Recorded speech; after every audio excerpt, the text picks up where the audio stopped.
Hey everyone, Heart of the Cards here. We're going to be showing you how to play Luck and Logic, brand new game coming out this January. It's a lot of fun. It's really good, particularly for players who like a skill-based game where the decisions you make decide who wins. It's a lot of fun, and let's check it out.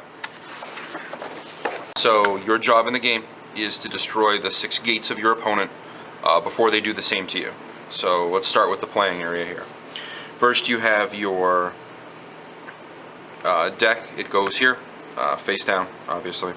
Drop zone is where cards go when you're done with them. Face up, they go in here after being used in battles or in other cases. Intercept is where members go to defend other members during battles or before when battles start. The battle zone here is where logic definition happens. That's kind of the battle step of the game, the back and forth to see who wins. These are the 6 circles. This is where most of your cards are going to go. You play members here, gates are here. This is the places you're going to be attacking and attacking from. The paradox zone is where paradox cards that are face up and still active go after a battle because they last for the turn. We'll get to that in a little bit. Level zone is where you put cards that level you up. Every card in here adds 1 to your level, so level 0, 1 card's level 1, 2 cards level 2, and so on and so forth. The number of face-up cards you have here tells you how many times you can attack in a turn, and level cards can be rested during the battle phase to level boost, which gets you additional cards to use in a fight. Stock goes here. Stock is face down. It stacks up, so as you get stock, it goes like this. As you pay stock, it goes to the drop zone one at a time, and so on. And last but not least is the remove zone. That's any spot outside the mat. Unused gates go here, and when you refresh, you put a card here to show that you've refreshed, and that if you do it again, you're going to lose the game. Regarding the deck, when you run out of cards in your deck, you take all of the cards from your drop zone, move them into your deck, which is face down, shuffle, and then take the top card of your deck and put it into the remove zone. That's what a refresh is called. You refresh when you run out of cards here, and there's also a way to take a refresh during an ability during the main phase. We'll get to that later. If you refresh, taking a card from your main deck and putting it in a remove zone, when there's a card already there, you lose the game. So you only have 1 refresh that you can do safely. Alright, so let's go over the cards. First, we're going to go over the gate deck. The gate deck is 10 cards, no more nor less. It has up to 2 of any card with the same gate number. The cards have names, but not only can you not have more than 2 of any one card name, you can only have 2 of the gate number. So even if there was a second 2, you couldn't have more than these 2 in it. So 10 cards, so generally 2 by 5 unless you want to do one-ofs. And the cards have a black and green background. The main deck is 50 cards, no more nor less. You can play up to 4 of any one card name. Card names are on the side, we'll get to those in a second. You play exactly 8 paradox cards, no more nor less. And these have a white with green back. The cards themselves are really cool. The backs are like semi-glossy, where the geometric stuff in the background is. They look really nice. They are regular size, the same size as Vice cards. So they're bigger than, we'll say, Vanguard cards. Alright, let me go over the cards.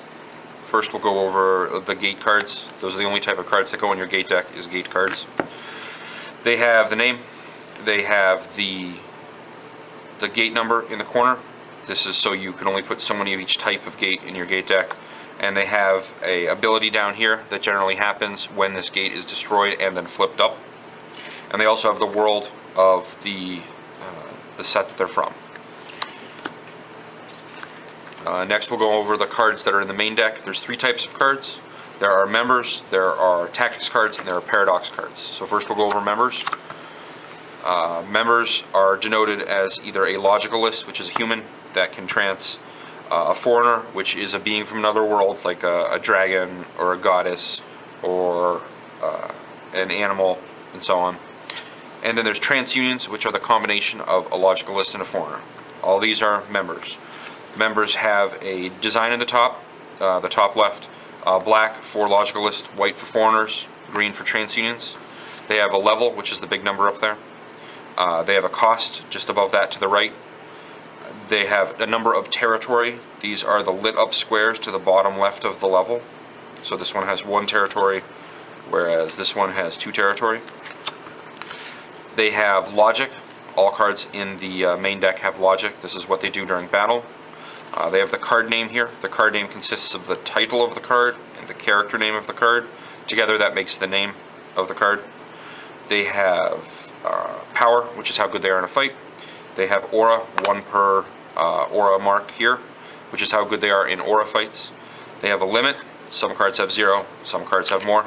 This is how many, generally how many times you can define logic during the battle phase. Those are the back and forth shenanigans. They'll have information down here. For Logicalists and Foreigners, we'll have information down here on how much power they give in the soul. It's 1,000 per card, but it's just written there to make it easier. Whereas Tranceunion cards will say the name of the character that has Tranceunion with the character you see here. That does not have any direct effect on gameplay, as you'll see, but maybe something we'll reference it in the future, and also it's fun to know. And then all of the cards have a world at the bottom, color. These are all yellow cards, whereas we'll say this is a green card. And in the bottom right, they have the name of the world they're from. There's a picture of the world there, and then the traits, which may be targeted by effects in the game. Okay, next up are tactics cards. Tactics cards are they have much less information on them.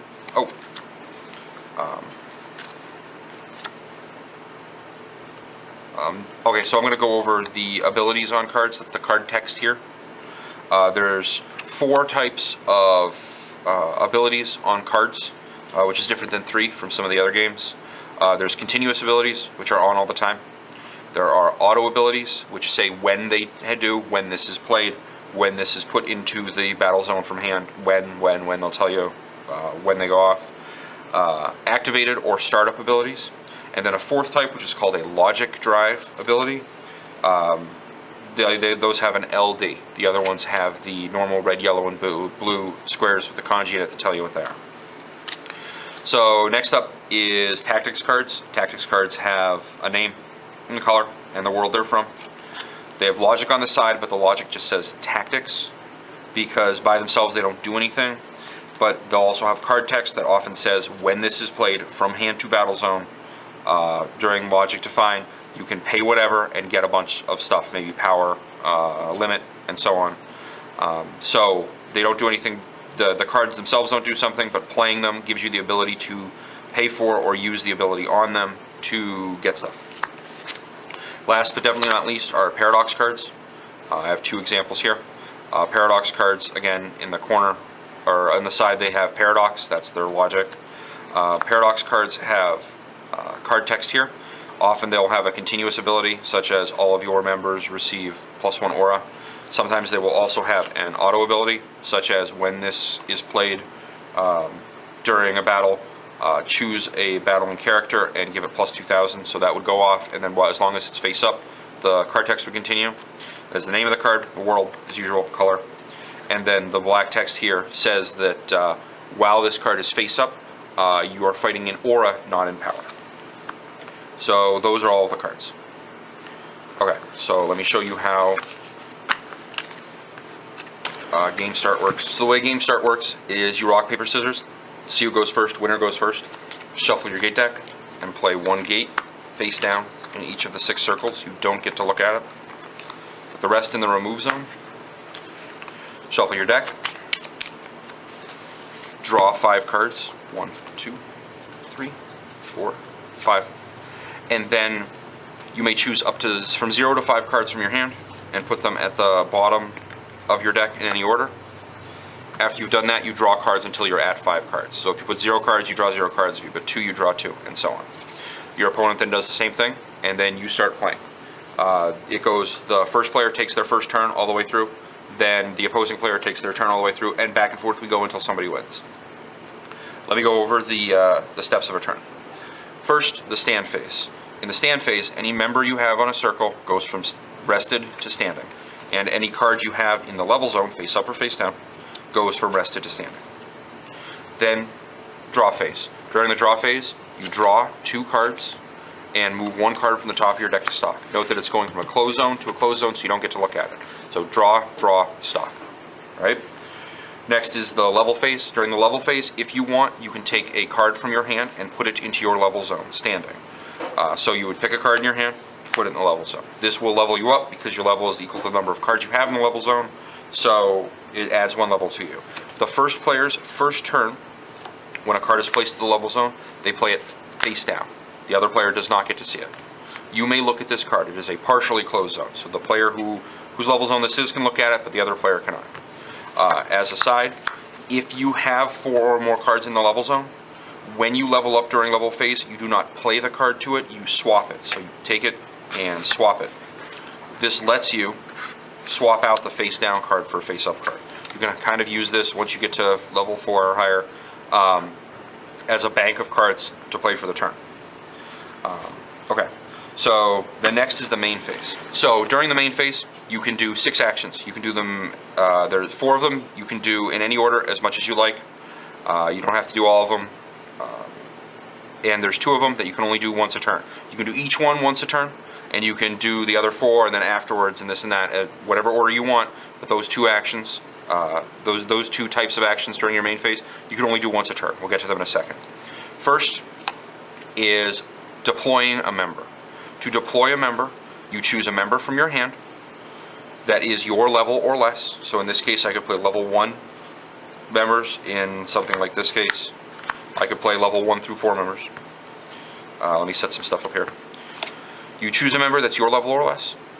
You choose territory equal to the amount of territory that that card takes up. If it's a 1, then that would take up either this, or this. If it was a territory 2 member, it would take up these 2, these 2, these 2, these 2, or these 2, these 2, these 2. Diagonal doesn't matter. Or diagonal, you can't use diagonals. You pay the cost of the card in stock. If the cost was say 2, you would take the top 2 cards of your stock and move them to drop zone. These are all zeros though. And then you deploy that member to that territory. When you do this, any member on that territory is sent to the drop zone. So even if you have a member here taking up these 2, if you play this here, this territory is already taken up by this member, so this member goes to the drop zone. When you play a Tranceunion, you must have either the color of the card or the world of the card somewhere in your level zone. This does not apply to logicalists or foreigners. Set this up. So you can play, if this is how it works, you can play as you see fit, and so on. The next thing you can do is you can move members around. To move members, you can move or swap them. You pick the end result of what you like your field to look like and move them. So let's say this looked like that. I could go, okay, we'll do that. Or I could say, all right, we're going to have this here and this here, and so on and so forth. If a gate has been destroyed, it has no bearing on whether or not it can have members in that circle. Don't worry about it. The next thing you can do is you can use activated abilities on members. Activated abilities that have the blue kanji on them, the blue square with the kanji on them. You just pay the cost of it and you do the ability. If the cost is, say, rest this, you would rest this and do what it says. If the cost was pay 1, you pay 1, do what it says. You could do it again if you wanted to.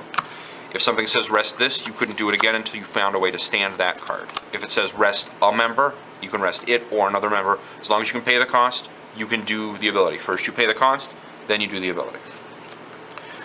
This note that this does not cover logic drives. Logic drives are a special type of main phase action. We will get to them shortly. The next thing you can do is to set this up. You can do this as many times as you want during your main phase. Is you can luck drive. To luck drive, you pay 3 and draw a card. You do that as much as you want. Okay, the actions during the main phase that you can do only once a turn are to trance and to logic drive. You can do these in any order along with the other things you can do during the main phase, but you can do each only once. So you can trance, you can logic drive, but even if you have the opportunity to do both or do either, again, you're not allowed during your own turn.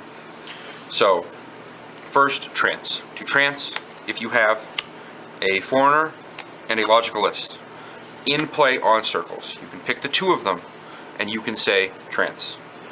If so, you then either pick your hand or your deck. If you pick your hand, you choose a Tranceunion card that you can legally play, as in the level is okay, you have the territory, you can pay the stock, the color or world is in your level zone. You take these two members and you put them under it as soul, and you deploy that member, that Tranceunion. It now has 2 soul. The soul gives it plus 1,000 power when it attacks.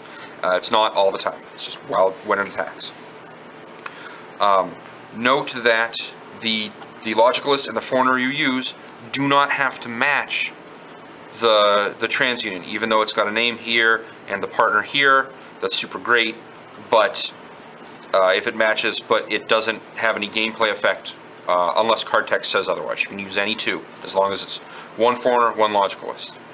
The other thing you can do is you, instead of choosing your hand, you can choose the deck. You choose the deck, you look through the deck, you pick a legally playable Tranceunion and follow all the other steps of deploying it. Level, world color check, pay any cost that the Tranceunion has. You take the 2 members in play, put it under it in a soul, and deploy it. You're generally going to want to do that because it doesn't take a card from your hand. Now, should you, let me set this up, should you look through the deck and not find a Tranceunion that you want to play, or just choose not to find one, you can take a refresh right there. It's just like as if you ran out of cards in your deck, you can say that you're refreshing. You then take the drop zone, add it to the deck, search again, find one, deploy it,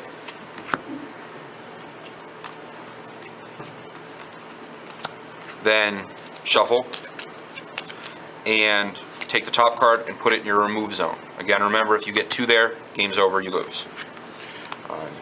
You shuffle after you deploy the member, and once you go to the deck, you have to find someone. Okay, the other thing you can do is logic drive, once per turn. To logic drive, you choose the LD ability on a member, Tranceunion, that has soul, and activate it. Let me set something up here. So I could choose this one. It's generally a better ability than luck drive. For example, this one is pay 3 to draw a card, and give this member plus 2,000 soul during your turn until the end of your opponent's turn. So during your turn and during their next turn. Something might be to salvage 2 Tranceunions, or give a huge cross-turn boost, or give a couple members a power boost. You can only do 1 logic drive a turn, and second, you cannot logic drive on a character that has no soul. So this is one of the reasons you do that. Apart from the plus 2,000 power you get when you attack, it also lets you use the logic drive on the card. Alright, now we're going to go over the battle phase. So let me set a couple things up here. During the battle phase, you may attack a number of times equal to the number of face-up cards you have in your level zone. To attack, you choose one of your standing members, rest it, and choose choose a circle on the other side of the board. You can choose any circle that's in the front row or that has a broken gate in front of it. For example, I could choose here, here, or here. And because this is broken, I could choose here. Because this is broken, I could choose here. This isn't broken, so I can't choose here. So I can choose any one of these 5. Note that note that the members in play do not affect this. Just because there's somebody here doesn't mean I can't pick here. So, let me set this up. After you rest your member and you choose a circle over there, if there's nobody on that circle, you break the gate. So what happens is if this member attacked here, this would flip over. It breaks. You flip it over, and then you do what it says on it. In this case, it says that the opposing player takes the top card of their deck, puts it in stock. Then, if they have 4 or more broken gates, they search their drop zone for a member, and they put it into play without paying the cost. There's all sorts of different gates. Some give you stock, some draw you cards, some will rest all of your opponent's characters if you're close enough to losing the game. 4 gates broken, I believe. If you choose, if your attacking member chooses a circle that has that already broken gate on it, nothing happens. You can legally do that, For example, if you want to fight a member that's in that territory, but if there's nobody there, nothing happens. Now, I'm going to go over what happens when you rest and choose a territory that has a member in it. So let's say this character picked here, for example. There is a member taking up that territory, so a battle begins. First, the defending character, or the defending player, if they want, may choose to intercept. You'll note a number of cards in their logic will have IC in it. This means intercept. If that member is not involved in the battle, you can take that member and move it to the intercept zone. You can do this as many times as you want. Something important is that these cards are not in here, so they are not taking up limit. You can do this with as many members in play that you want that are not part of the attack, which they're not in the territory. After you choose to do that or not, you then begin the logic definition step. During this, players go back and forth, either passing or defining logic, which is playing a card to the battle zone or level boosting. So let me go over that. Let's say, for example, that it's this person's turn and this member attacked here. Okay? So first I could intercept if I wanted to. This card doesn't have intercept. This card does. I'm not going to. And then you start defining logic. You start with the defending player. To define logic, you either play a card or pass. If you have cards in the logic definition zone here, in this battle zone, equal to or greater than your limit, you cannot, you are forced to pass. You cannot level boost, you cannot play a card. So the two things you can do is you can either play a card from your hand, in which case the logic goes off and gives this character whatever that is, be it aura, power, limit, or you can level boost. To level boost, you rest one of your level cards, you draw a card, and then you choose a card from your hand to play to the battle zone. Note that once you rest to draw this card, you have to play a card. So after looking through everything, you can pick a card from your hand and play it. If you can't or don't want to, you pass, and then it goes to your opponent's turn. It goes to your opponent's card play during the logic definition step. When you both pass consecutively, it's over. So members have boosts, power, aura, limit, and so on. Note that the member itself does take up the space in that logic definition battle zone. So if I were to say play, let me swap some things around here. If I were to say play this member here, it gives +2 limit. This card itself is taking up a limit. So my member's limit is 3. So now my member's limit is 5, of one of which is being used. Okay? If I want to play a tactics card, I play that tactics card from hand. Note that playing it doesn't really do anything until the ability. This doesn't do anything. It's the text on the card. So what this one says is when this card is played from hand, you may pay 1. If you do, choose a battling character. They get +5,000, +1 limit, and you flip the top card of your deck into the battle zone. So while this character got an extra limit, it was taken up right away by the card that was flipped. And then that card does what that card does. Now, if a tactics card, for example, is flipped, set that up. I know I had another one here. I did not. There we go. If the tactics card that you play reveals a tactics card, make sure the text goes off. If the text says when this card is played from hand, then the text can't be, you can't pay for it because it's played here. Even if you have no cards in hand, and you level boost, and you draw a tactics card, and you play that tactics card, this is technically coming from a hand. But if a tactics card flips a card directly from the deck into the zone, that isn't coming from your hand. So that's members, and that's tactics. Last but definitely not least are paradox cards. The way paradox cards work is they are played to the battle zone. We'll do a level boost to do one. Just like any other card played during this logic definition step. The word paradox doesn't do anything, but it's a continuous effect. This one is continuous. All your members get +1 aura. So as long as it's face up, it does what it says, which is that. And now fights are in aura. So now you don't look at power at all. You look at the aura of the card. Plus, it happens to be giving all of your members +1 aura, so that's great. If, say, you were to play a paradox card with both a continuous and an auto effect. The auto effect says when this is played, choose a character, give it +2000. And now we're fighting an aura, and yes, all of my members are getting +1 aura. Again, note that it gave the power. While the power doesn't help right now, should this card go away, then maybe that power will help.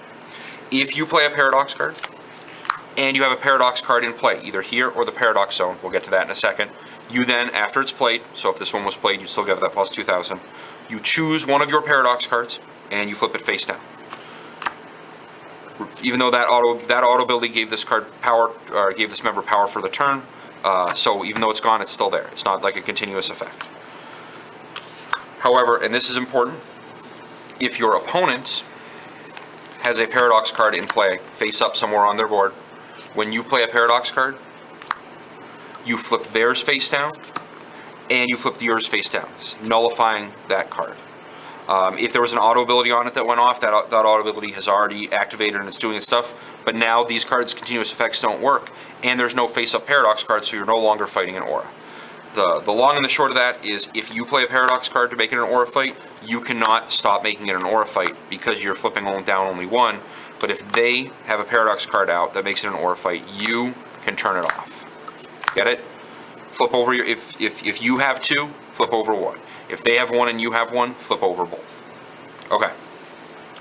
Back and forth you go until both players pass. This is either when you run out of limit, or maybe your member that was attacked has no limit. And then you do the win-loss determination step, which is, if this is a power fight, if the attacking member has power equal or greater to the defending member, the attacking member wins. So ties go to the attacker. If it's an aura fight, then you check aura. Again, count the aura on both sides. Ties go to the attacker. So if this has 3 aura and this has 3 aura, attacker wins. If the attacker wins, the defending member and all of its soul go into the stock zone. Okay? So that is a big way to get stock. You just as a little math thing, you'll note that playing a Logicalist and Foreigner and then trancing from deck, while that costs you 2 cards, end result is worth 3 stock to you, which you can use to draw a card. So it's not as bad as it looks when you trance a Tranceunion from deck. After the win-loss determination step, the battle's over. You take all face down and non-paradox cards from the battle zone, and you put them into the drop zone. So that's all non-paradox cards and anything that's face down. Then all face-up paradox cards go to the paradox zone. So they exist throughout the turn. So so if it's an aura fight, now it's still out. It's still an aura fight. Okay. The attacking player attacks as many times as they have face-up cards if they want. They can choose to stop attacking at any time. Once they're done attacking, you go to the end phase. During the end phase, you take all cards in the paradox zone, which some may be face up, one may be face up, some may be face down from being nullified earlier. Move them to the drop zone, and then pass the turn to the other player. An important point for the end of the game: if you have 5 broken gates,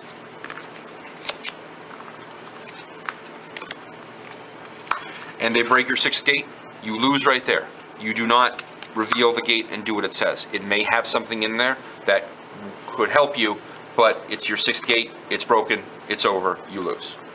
Okay, so that's how you play Luck and Logic. You can go to Heart of the Cards if you are interested in seeing where to purchase the game. It comes out January 28th, 2016. If you're a store and you're looking to carry the game, check out Heart of the Cards, and they can set you up with distributing cards to you. If you have any further questions, you can check through Heart of the Cards. You can check the manuals and whatnot. It's going to have translations and the manuals and any errata and so on. And we're really hyped for the game, and we hope you are too. Thanks very much.